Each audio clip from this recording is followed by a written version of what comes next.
Okay, good morning, good afternoon, good evening બેટા.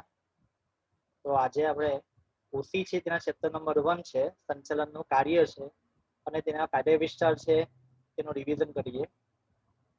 તો chapter થોડું લાંબુ છે એટલે કદાચ રિવિઝનનો વિડીયો થોડો લાંબો બની શકે છે, પરંતુ બને ત્યાં સુધી મેં શોર્ટમાં સમજવાનો પ્રયત્ન કરાવેલા. ઓકે, તો સ્ટાર્ટ કરીએ છીએ. ધોરણ 12 કોમર્સ છે, ઓસીનું ચેપ્ટર નંબર 1 તેનું રિવિઝન. તો શરૂઆતમાં કોઈ પણ ટોપિક છે તેની શું છે પ્રસ્તાવનાથી શરૂઆત થતી હોય છે. પ્રસ્તાવનામાં તો ઘણી બધી માહિતી હોય છે, જેને જેટલી પણ વધારે પડતી રજૂઆત કરશો તો બધું શું છે ઓછું રહેતું હોય છે. તો સંચાલન છે તેની શરૂઆત એમણે પ્રાચીન સમયથી કરી હતી કે પ્રાચીન સમયગાળાની અંદર જ્યારે આદિમાનવનો સમયગાળો ચાલતો હતો, પાષાણ યુગ ચાલતો હતો, એ સમયગાળામાં કોઈ પણ વ્યક્તિ છે તેને કોઈ પણ કાર્ય કરવા માટેની પ્રેરણા છે એને અન્ય વ્યક્તિમાંથી પ્રાપ્ત થતી હતી. બરાબર છે. તો કદાચ શું છે એને એવું લાગતું હતું કે ભાઈ કામ પોતે જ બધું કરી શકતો હોય છે, પરંતુ ધીમે ધીમે શું છે તેને પોતાના કામની અને પોતાના નોલેજ છે, પોતાના જ્ઞાન છે તેની મર્યાદા જાણકારી પ્રાપ્ત થવા લાગી અને એને થવા લાગ્યું છે કે ભાઈ એ કઈક બાબતોથી અજાણ છે, અથવા તો કદાચ એ કામ કરી શકતો હોય છતાં પણ શું છે એને અન્ય વ્યક્તિના સહકારની આવશ્યકતા ઊભી થઈ, એટલે પોતાની અંદર રહેલી ખામીઓ છે તેને નજર આવવા લાગી. એને કોઈ પણ વ્યક્તિના સાથ સહકાર વગર તેને કામ પૂરું થતું ન દેખાતું હોય, તેથી શું છે તેમાંથી સંચાલન છે એનો પ્રશ્ન ઉભો થવા લાગ્યો છે. તો સંચાલન છે તેની અંદર કોઈ પણ કાર્ય છે તેને શરૂઆત કરતી વખતે એક ધ્યેય નક્કી કરવો પડતો હોય છે. એ ધ્યેય નક્કી કર્યા પછી તેનું આયોજન છે, તેનું પ્રબંધ છે એટલે કે દોરવણી છે, વ્યવસ્થા તંત્ર છે, કર્મચારી વ્યવસ્થા છે અને અંકુશ દ્વારા તેને પાર પાડવું પડતું હોય છે. બરાબર છે. તો પ્રસ્તાવનામાં વધારે પડતી ચર્ચા નથી કરતા, આગળ વધીએ છીએ. પાઠ લાંબો હોવાને કારણે પાઠને મેં 3 ભાગમાં વેચી નાખેલું છે. તેમાંથી પહેલા ભાગની અંદર સંચાલનનો અર્થ આપ્યો છે, સંચાલનનું સ્વરૂપ આપ્યું છે, સંચાલનનું મહત્વ આપ્યું છે અને સંચાલન છે વિજ્ઞાન કળા અને વ્યવસાય છે તેના વિશેની માહિતી આપી દીધી છે. તો શરૂઆત કરીએ સંચાલનના અર્થથી. તો સંચાલનની ટોટલ વ્યાખ્યા 3 આપવામાં આવી છે, જેમાંથી હું એક કુંતઝ અને ઓર્ડોનલની વ્યાખ્યા અને ડોક્ટર જ્યોર્જ ટેરી છે તેની વ્યાખ્યાની અહીં રજૂઆત કરી નાખી છે. કુંતઝ અને ઓર્ડોનલ જણાવતા છે કે સંચાલન એટલે અન્ય વ્યક્તિઓ પાસેથી કામ લેવાની કળા. જે વ્યક્તિ પોતે કામ કરે છે અને અન્ય પાસેથી કામ લેવાની જે પણ જાણકારી ધરાવતો હોય છે અથવા તો તેની અંદર લીડરશિપ છે તેના ગુણ રહેતા હોય છે, તે વ્યક્તિને સંચાલક કહેવામાં આવે છે અને તેના દ્વારા થતું કાર્ય તેને સંચાલન કહેવામાં આવે છે. ડોક્ટર જ્યોર્જ ટેરી છે તે જ વ્યાખ્યાને ખૂબ જ વિસ્તારિત સમજાવતા છે કે સંચાલન એક એવી પ્રવૃત્તિ છે જેમાં માણસો, યંત્રો, સાધનો, પદ્ધતિઓ, નાણું બજાર છે એનું આયોજન કરીને અંકુશ રાખવાનું કાર્ય કરવામાં આવતું હોય છે. બરાબર છે. માનવી દ્વારા જે પ્રયત્ન કરવામાં આવતો હોય છે તેમાં નેતાગીરી, સંકલન અને માર્ગદર્શન પૂરું પાડવામાં આવે છે અને જેથી એકમનું જે નિશ્ચિત ધ્યેય છે તેને તમે હાસિલ કરી શકો છો. એટલે નિશ્ચિત ધ્યેય છે, લક્ષ્ય છે, ટાર્ગેટને હાસિલ કરવા માટે અહીં રજૂઆત કરવામાં આવેલા 6 એમ ની જરૂરત પડતી હોય છે. 6 એમ નો મતલબ થાય છે man, machines, materials, matters, money અને માર્કેટ. આ 6 એમ નો ઉપયોગ કરીને પ્લાનિંગ કરીને એટલે કે આયોજન કરીને પછી એના પર અંકુશ છે બેટા એ રાખીને માનવીના પ્રયત્નોને સંકલન છે, નેતાગીરી અને માર્ગદર્શન આપીને ધ્યેય છે તેને હાંસલ કરી શકાતો હોય છે. સંચાલન છે તેનું મહત્વ અહીંયા રજૂઆત કરવામાં આવ્યું છે. તેને 8 ભાગમાં રજૂઆત કરવામાં આવે છે કે સંચાલન શા માટે જરૂરી છે, તેની ઉપયોગિતા શું છે, તેનું મહત્વ શું છે. તો ભાઈ દરેક ક્ષેત્રમાં જરૂરી છે. પછી આર્થિક, સામાજિક, સંરક્ષણ, રાજકીય, શૈક્ષણિક, રમતગમત ગમે તે ક્ષેત્ર છે તેમાં એની જરૂરિયાત રહેતી હોય છે. બીજું, સાધનોનો ઇષ્ટતમ ઉપયોગ થતો હોય છે, કરકસરપૂર્ણ ઉપયોગ કરવામાં આવતો હોય છે. જો તમે સંચાલકો હોય છો અને માલિક પણ પોતે હોતા હોય તો તમે સંચાલન દ્વારા ઉપયોગમાં લેવાતા સાધનો છે તેનો બગાડ ન થાય તેની તકેદારી રાખતા હોય છે. એ સિદ્ધિ તો હેતુ એનો સૌથી પહેલા શું છે બેટા પગલું જ કહેવાતું હોય છે. ફર્સ્ટ સ્ટેપ એનું લક્ષ્ય.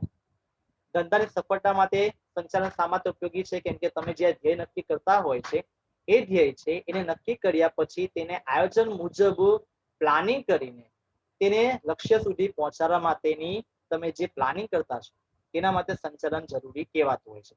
કેમ કે એમાં જરૂરી છે 2 વસ્તુ સૌથી, એક તો આયોજન અને બીજું છે અંકુશ.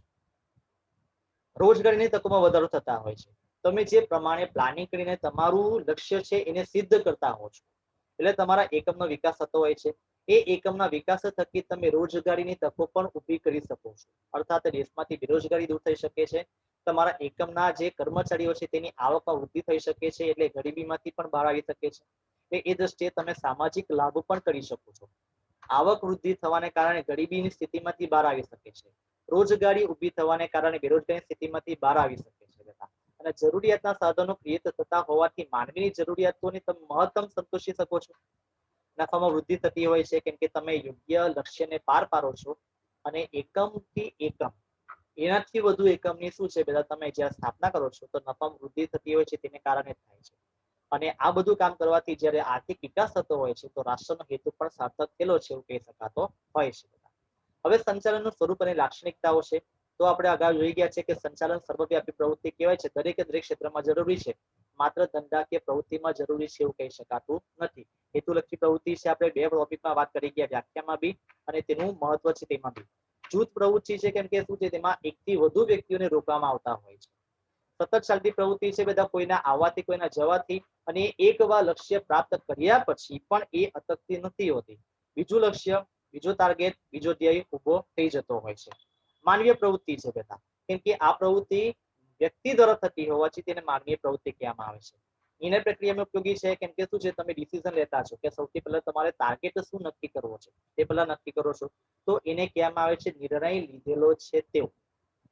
ડિસિઝન સૌથી પહેલા લેવું પડે છે. અને સંચાલન શું છે વિજ્ઞાન કળા અને વ્યવસાય છે બેટા. તો વિજ્ઞાન કળા વ્યવસાય છે આગળ ડિટેલ્સમાં સમજાવવામાં આવ્યું છે તો સૌથી પહેલા આપણે તેને સમજાવીએ બેટા.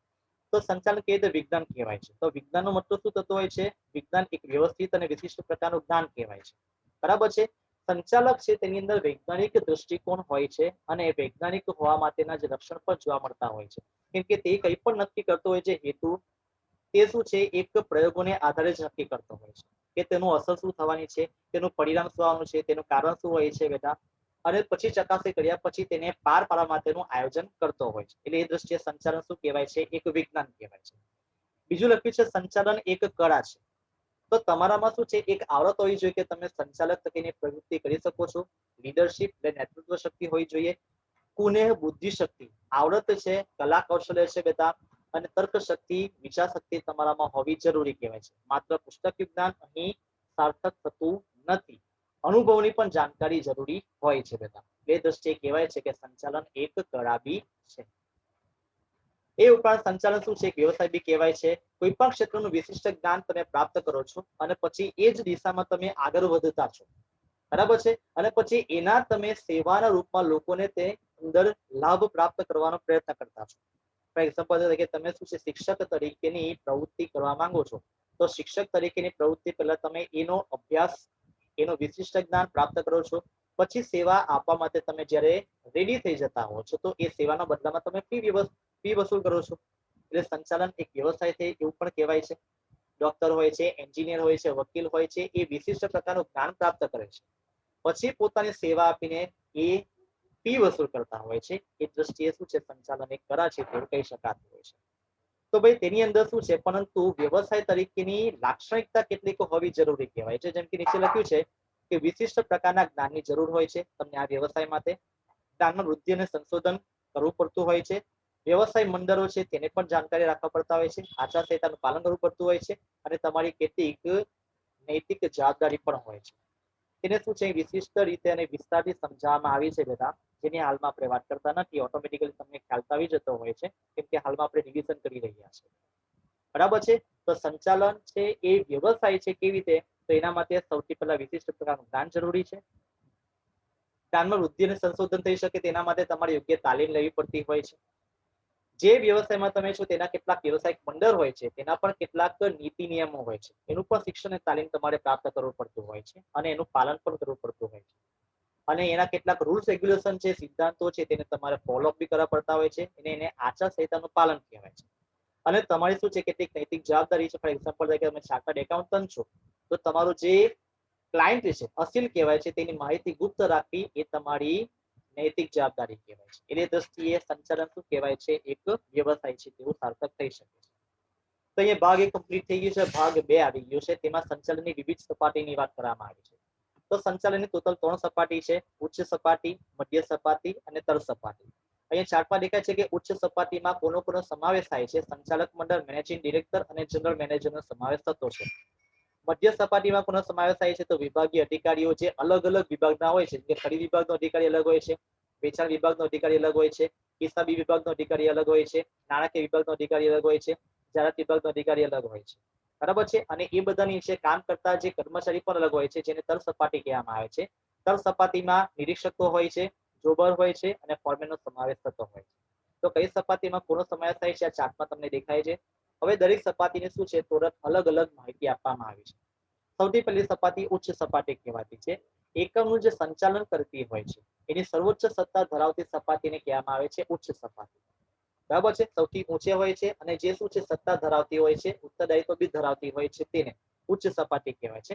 એના કાર્યોની અહીં શું છે ટૂંકમાં રજૂઆત કરવામાં આવ્યા છે, જેમ કે હેતુ નક્કી કરવું, ટ્રસ્ટી તરીકેનું કાર્ય તે કરતું હોય છે, અધિકારીઓની નિમણૂક કરતી હોય છે, અંદાજપત્રોને મંજૂર કરતી હોય છે, ધારાકીય જોગવાઈ છે તેનું પાલન અને વિવિધ વર્ગોની જાળવણી કરતી હોય છે, જટિલ સમસ્યાનો ઉકેલ લાવતી હોય છે, યોજનાનું ઘડતર અમલીકરણ દેખરેખ રાખતી હોય છે, નફાને લગતા કાર્ય કરતી હોય છે અને કેટલાક જરૂરી સૂચન પણ એ કરતી હોય છે।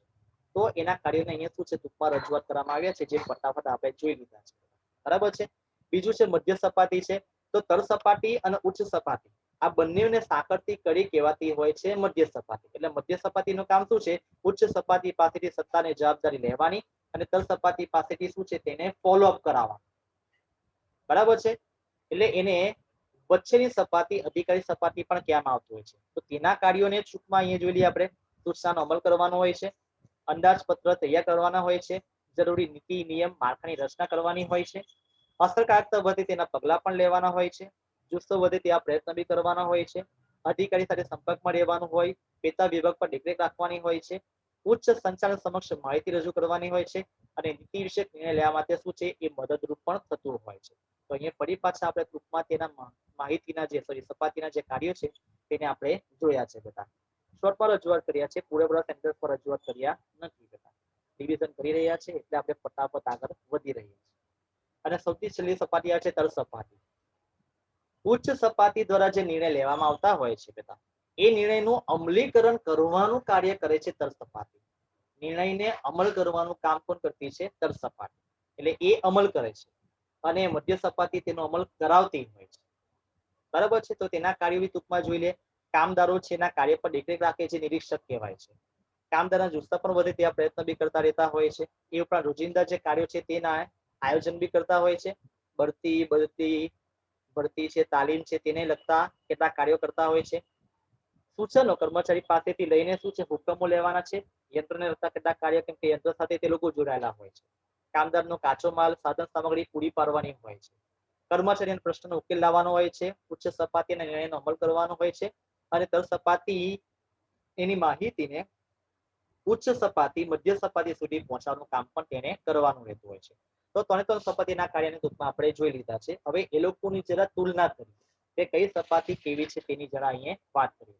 ઓકે, તો સૌથી પહેલા શું છે જે સપાટી આવી છે તે સપાટીઓ છે તેના વિશે થોડી આપણે ચર્ચા ટૂંકમાં કરી નાખીએ। તો જુઓ, પહેલું જે રો છે તેમાં મુદ્દા છે, પછી ઉચ્ચ સપાટીનું, પછી મધ્ય સપાટીની રો અને સૌથી છેલ્લે તળ સપાટીની રો છે।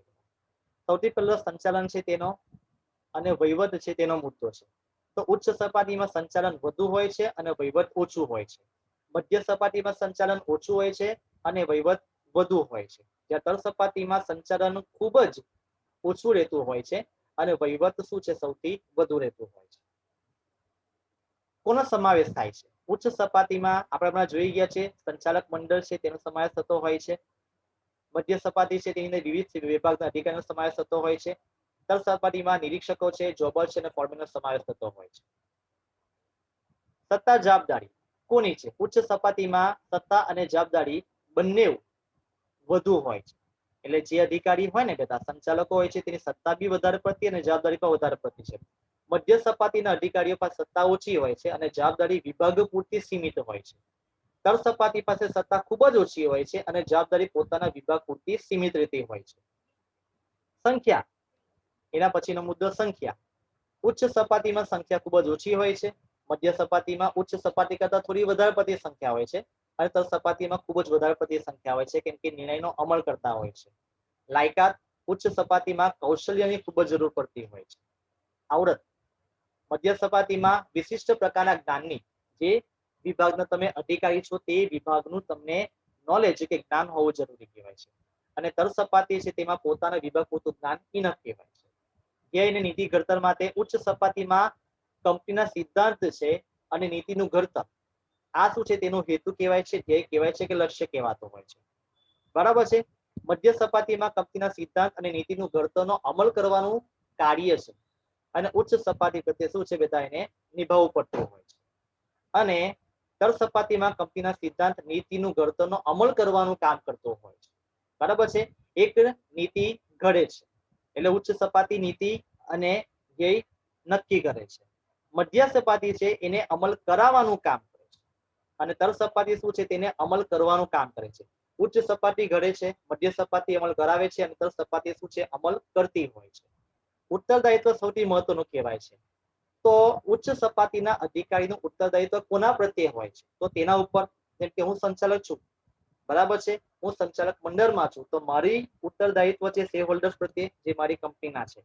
મારી કંપનીના લેણદાર, સરકારના વિવિધ વિભાગો હોય છે તે, અને કાયદા કે જોગવાઈ પ્રત્યે મારું ઉત્તરદાયિત્વ રહેતું હોય છે, જેનાથી હું છટકી શકતો નથી હોતો, દૂર થઈ શકતો નથી હોતો. મધ્ય સપાટીનું ઉત્તરદાયિત્વ છે એ ઉચ્ચ સપાટી સુધી સીમિત હોય છે, એટલે એના પ્રત્યે હોય છે. એટલે હું મધ્ય સપાટીનો અધિકારી છું તો મારું ઉત્તરદાયિત્વ ઉચ્ચ સપાટી પ્રત્યે છે, એટલે મારે શું છે એને જોવાનું હોય છે, એને ધ્યાનમાં રાખવાનું છે. અને જો હું તળ સપાટીનો કર્મચારી છું તો મારું છે ને ઉત્તરદાયિત્વ છે એ મધ્ય સપાટી પ્રત્યે રહેતું હોય છે, કેમ કે મધ્ય સપાટી મને શું છે ઓર્ડર આપે છે. બરાબર છે. અને છેલ્લું છે નિર્ણય છે બેટા. જો આપણે નિર્ણયની વાત કરીએ તો ઉચ્ચ સપાટીમાં નિર્ણય પ્રક્રિયા વધુ જોખમી અને વધુ દૂરગામી, એટલે શું કહેવાય છે, વધુ ઇફેક્ટિવ, સાઇડ ઇફેક્ટ થતી હોય છે. બરાબર છે. મધ્ય સપાટીમાં છે નિર્ણય છે એ ઓછા જોખમી હોય છે અને ઓછા દૂરગામી રહેતા હોય છે. તળ સપાટીમાં ખૂબ ઓછા જોખમી અને ખૂબ ઓછા દૂરગામી રહેતા હોય છે. ઓકે. તો તળ સપાટીની જ્યારે આપણે કમ્પેરિઝન કરીએ તો આપણે ખ્યાલ આવી જાય કે એક સપાટી બીજી સપાટીથી કેટલી જુદી પડતી છે. ઓકે. તો આ વિવિધ સપાટીઓ છે તેની તુલના પણ પતી ગઈ છે. એટલે શું છે આપણો બીજો વિભાગ બી પૂરો થઈ ગયો છે. ભાગ 3. એ ભાગ 3 ની અંદર આપણે 4 ટોપિક છે તેનો સમાવેશ કર્યો છે. સંચાલનના કાર્યો છે તેનું વર્ગીકરણ, એ સંચાલનના કાર્યો છે તેની આપણે ડેફિનેશન કે એનો ખ્યાલ કે અર્થ જોવાના છે. પછી સંકલન નામનો એક નાનો ટોપિક જોવાનો છે અને પછી સંચાલનના કાર્ય વિસ્તારો જે 4 અલગ અલગ છે તેની આપણે વાત કરવાના છે. તો સૌથી પહેલા સંચાલન છે તેનું વર્ગીકરણ છે, એના કાર્યો છે તેનું વર્ગીકરણ છે. તો સંચાલનના કાર્યોને શું છે 5 અલગ અલગ સંચાલન શાસ્ત્રીઓ દ્વારા વર્ગીકૃત કરવામાં આવ્યા છે. 5 અલગ અલગ સંચાલન શાસ્ત્રીઓ દ્વારા વર્ગીકૃત કરવામાં આવ્યા છે. એ 5 સંચાલન શાસ્ત્રી કયા કયા છે? તો સૌથી પહેલો છે કુન્ટઝ ઓડોનલ. એ સંચાલનને આયોજન, પ્રબંધ એટલે કે વ્યવસ્થા તંત્ર, કર્મચારી વ્યવસ્થા, દોરવણી અને અંકુશ એવા 5 કાર્યોમાં વર્ગીકૃત કરતો છે. હેનરી ફેયોલ છે બેટા એ આયોજન, વ્યવસ્થા તંત્ર, આદેશો આપવા, સંકલન અને અંકુશ એવા 5 વિભાગમાં વર્ગીકૃત કરતો છે. પીટર ટ્રકર છે એ સંચાલનના કાર્યોને ધંધાનું સંચાલન, સંચાલકોનું સંચાલન, કામદારો અને કામનું સંચાલન એવા 3 ભાગમાં વિભાજિત કરતો છે. લ્યુથર ગ્યુલિક છે એ આયોજન, વ્યવસ્થા તંત્ર, કર્મચારી વ્યવસ્થા, દોરવણી, સંકલન, માહિતી પ્રેષણ અને અંદાજપત્ર એવા ટોટલ 7 વિભાગમાં વિભાજિત કરતો છે. સૌથી વધારે સંચાલનના કાર્યો લ્યુથર ગ્યુલિક આપે છે. અને સૌથી છેલ્લા જે સંચાલન શાસ્ત્રી છે ડોક્ટર જ્યોર્જ ટેડ, પેલા 6M વાળા, તેમણે આયોજન, વ્યવસ્થા તંત્ર, દોરવણી અને અંકુશ એવા 4 વિભાગમાં સંચાલનના કાર્યોને વર્ગીકૃત કર્યા છે.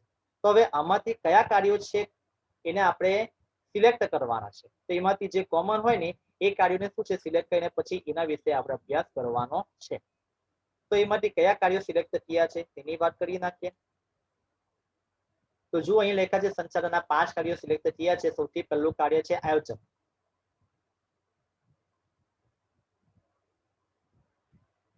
બીજું કાર્ય છે વ્યવસ્થા તંત્ર, ત્રીજું કાર્ય છે કર્મચારી વ્યવસ્થા, ચોથું કાર્ય દોરવણી અને 5મું કાર્ય છે અંકુશ. એટલે સંચાલનના કાર્યો છે એને 5 વિભાગમાં વેચી નાખ્યા છે. એમાંથી પહેલું કાર્ય એટલે આયોજન અને છેલ્લું કાર્ય એટલે અંકુશ બેટા. આ વિકલ્પો તરીકે પૂછાતા રહેતા હોય છે. એમાં વ્યવસ્થા તંત્ર અને પ્રબંધ તરીકે પણ ઓળખીએ છીએ. તો તેની શું છે અહીંયા અલગ અલગ 5 અલગ અલગ ડેફિનેશન આપી છે. બરાબર છે. તો 5 ડેફિનેશન ને આપણે શું છે બેટા હાલમાં નથી જોતા, કેમ કે 5 અલગ અલગ ટોપિક પર ચર્ચા આપણે પાછા કરવાના જ છે. જેમ કે જો પહેલું કાર્ય છે અહીંયા આયોજન. સંચાલનનું પ્રથમ કાર્ય છે આયોજન. તો તેને એક સૂત્ર દ્વારા શરૂઆત કરી છે. કે even God can not change the past but man can change the future. બરાબર છે. ભગવાન પણ ભૂતકાળને બદલી શકતા નથી હોતા, પરંતુ માણસ ભવિષ્યને બદલી શકતો હોય છે. કેવી રીતે? આયોજન કરીને. હવે છે આયોજન એક પ્રકારનું પૂર્વાનુમાન કહેવાય છે. તમે જે કરવાના છો તેને કેવી રીતે કરવાના છો, કોના દ્વારા કરવાના છો, એ કાર્યમાં કોને સામેલ કરવાના છો, શા માટે કરવાના છો, તમારું લક્ષ્ય શું હોય છે, તે બધું જ નક્કી કરવા માટે આયોજન કરવામાં આવતું હોય છે. તો આયોજન એટલે શું કહેવાય છે? એક પ્રકારનું પૂર્વાનુમાન. અને સંચાલનનું એ પ્રથમ કાર્ય કહેવાતું હોય છે. બેટા ફટાફટ આગળ વધીએ છીએ. સંચાલનનું બીજું કાર્ય છે વ્યવસ્થા તંત્ર છે. બેટા જે હેતુ તમે નક્કી કરો છો આયોજન કરીને, બેટા એને સિદ્ધ કરવા માટે જે વ્યક્તિઓ વચ્ચે સત્તા અને જવાબદારીની વહેંચણી કરવાની હોય છે તેને વ્યવસ્થા તંત્ર કે પ્રબંધ કહેવામાં આવતું હોય છે. કયું કાર્ય છે બેટા એ પરફેક્ટ કરવાનું છે, કોના દ્વારા થવાનું છે, કેવી રીતે કરવાનું છે, કેટલા સમયગાળામાં કરવાનું છે, શા માટે કરવાનું છે, આ બધું જ વ્યવસ્થા તંત્ર દ્વારા નક્કી કરવામાં આવતું હોય છે.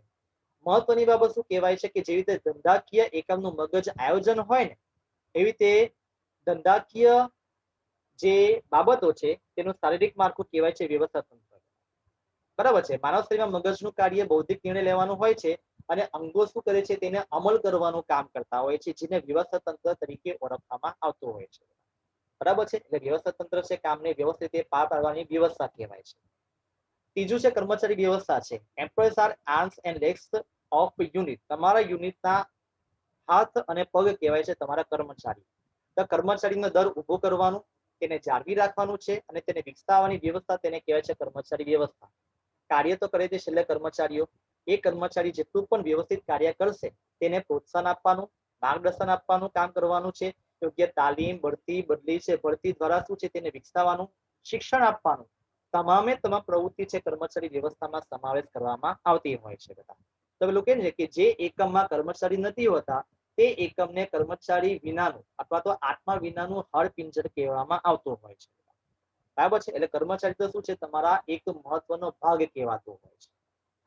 એના પછી દોરવણી કહેવાય છે. કોઈ પણ કર્મચારી છે જ્યારે કોઈ પણ કાર્ય વ્યવસ્થિત કરતું નથી હોતું તો તમારે સૌથી પહેલા તેને માર્ગદર્શન આપવું જરૂરી કહેવાય છે. એક પ્રકારની દિશા બતાવવી પડતી હોય કે તેને કેવી રીતે રજૂઆત કરી શકાતું હોય છે. બરાબર છે. તો એ કરવાની કામગીરી તેને દોરવણી કહેવામાં આવે છે. એ ઉપરાંત એક સોંપવામાં આવેલું કાર્ય છે, માર્ગદર્શન આપ્યા પછી તેને કેવી રીતે કરે છે તેના પર દેખરેખ રાખવાનું કામ બી દોરવણીની અંદર સમાવેશ થતો હોય છે.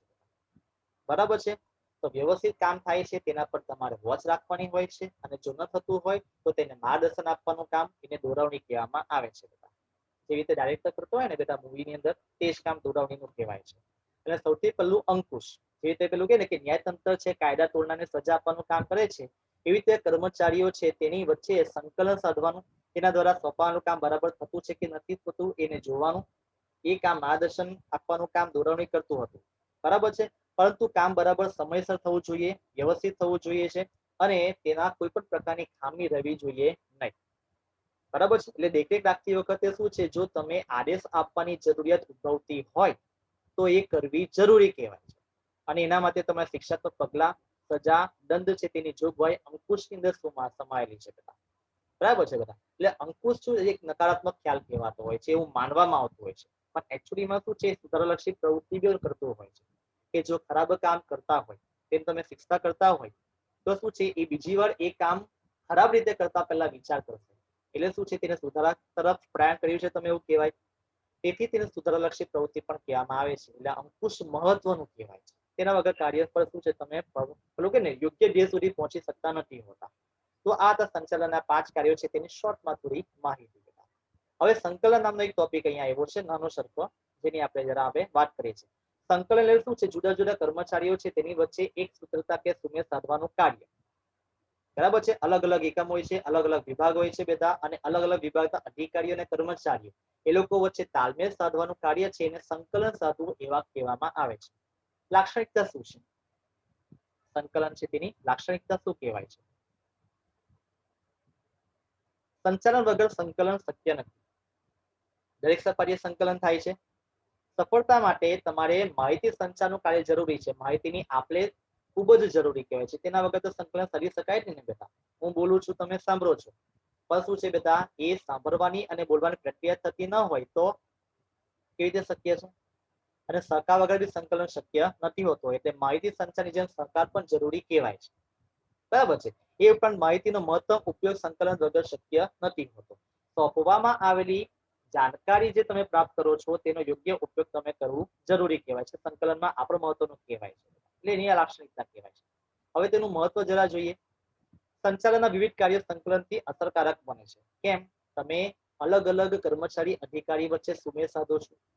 બધા કાર્ય સફળતાપૂર્વક કરી શકાતા હોય છે, કેમ કે તમારા એક સૂત્રતા બંધાયેલી છે. બધા કોઈ કામ કરવાનું રહી જતું નથી કે બેવડાતું નથી, કેમ કે શું છે, બધા સંકલન દ્વારા તેના પર દેખરેખ પણ રખાતી હોય છે કે ભાઈ આ કામ થઈ ગયું છે તો ઓકે, આ કામ થઈ ગયું છે ઓકે. જે રીતે હાલમાં શું છે, જે મુદ્દા ચાલી જ રહ્યા છે તેના પર હું શું છે રાઈટ ક્લિક કરી રહ્યો છું, એટલે મારો કોઈક મુદ્દો રહી જતો છે મારી નજરમાં ઓટોમેટિકલી આવી જાય છે. એકમના જુદા જુદા વિભાગો વચ્ચે સંવાદિતા જળવાઈ રહેતી હોય છે. ખૂબ જ જરૂરી કહેવાય છે ને બેટા, કેમ કે એક એકમનું કામ બીજા એકમ સાથે જોડાઈ ગયેલું હોય. આ એકમ પોતાનું કામ કમ્પ્લીટ કરે છે તો જ આ એકમ પોતાનું કામ શરૂ કરી શકતો હોય છે.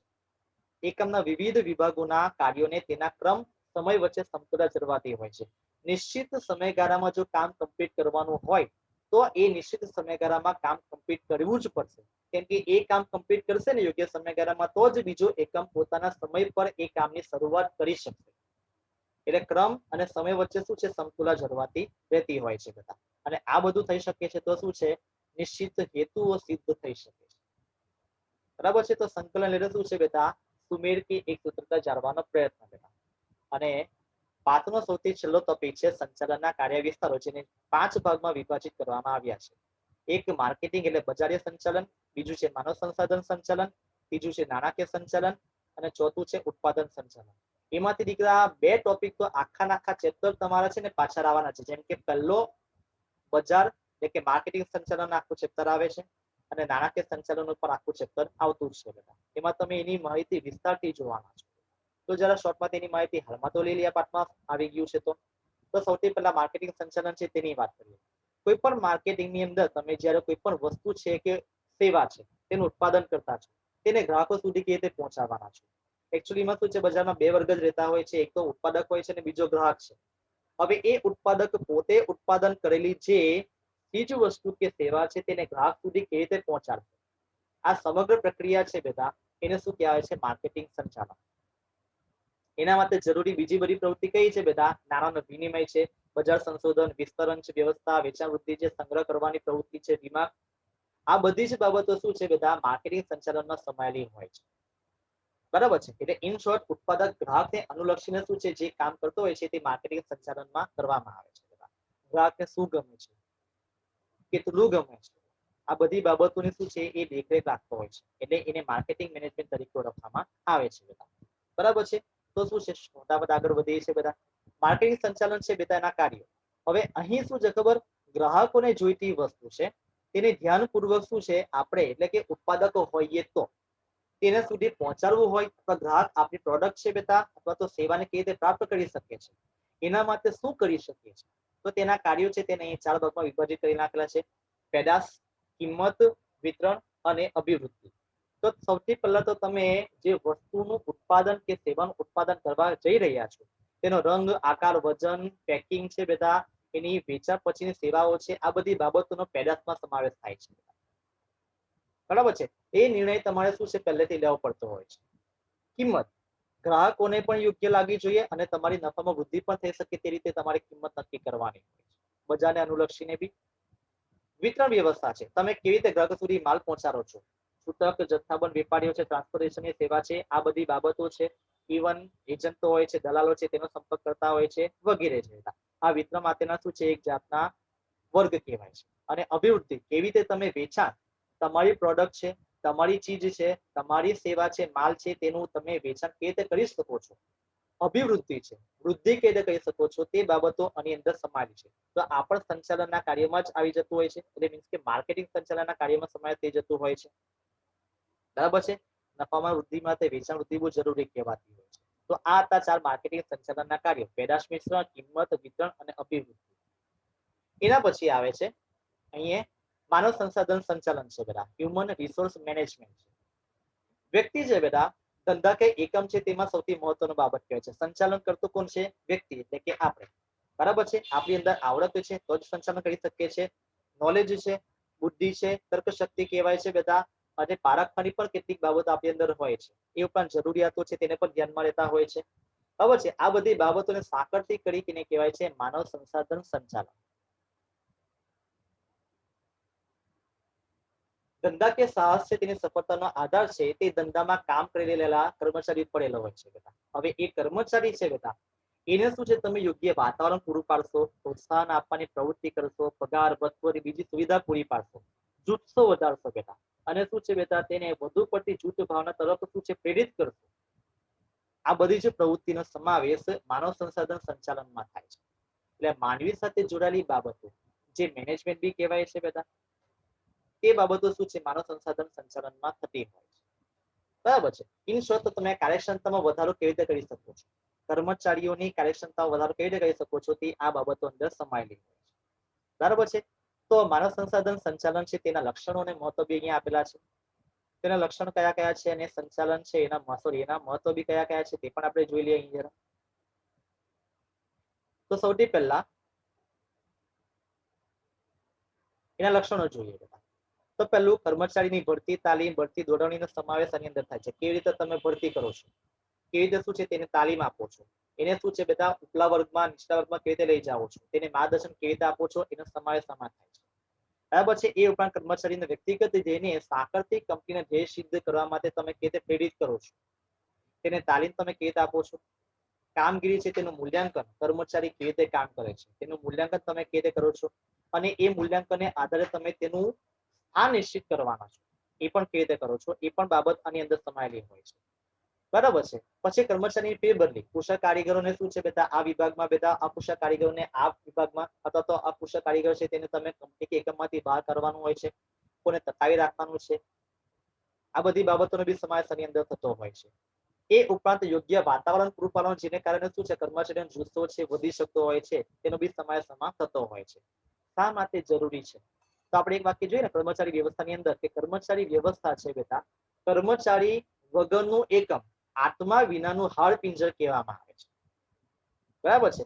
તો માનવ સંસાધન સંચાલન શા માટે જરૂરી છે, તો કર્મચારીઓની કાર્યક્ષમતામાં વધારો કરવા માટે જરૂરી છે, એકમનો નફો વધે, વૃદ્ધિ થાય તેના માટે પણ જરૂરી છે, એકમની પ્રતિષ્ઠા વધારવા માટે પણ જરૂરી છે, કર્મચારીમાં જૂથ ભાવના વિકસે તેના માટે પણ જરૂરી છે, વસ્તુ સેવાની ગુણવત્તા ઊંચી જળવાઈ રહેતી હોય છે, તેના ધોરણ જળવાઈ રહેતી હોય છે તેના માટે પણ જરૂરી છે, ઉત્પાદનના સાધનોનો મહત્તમ ઉપયોગ થાય તેના પર તે પણ જરૂરી હોય છે, અને કર્મચારીની ફેરબદલી તમે ઘટાડવા કરવા માટે બી. કેમ કે આપણે ઈચ્છીએ છીએ કે જે કર્મચારી આપણા એકમ સાથે જોડાઈ ગયેલા છે એ કર્મચારીઓ આપણા એકમમાં જો વ્યવસ્થિત કામ કરતા છે તો લાંબા સમય સુધી એ ટકી રહેવા જોઈએ.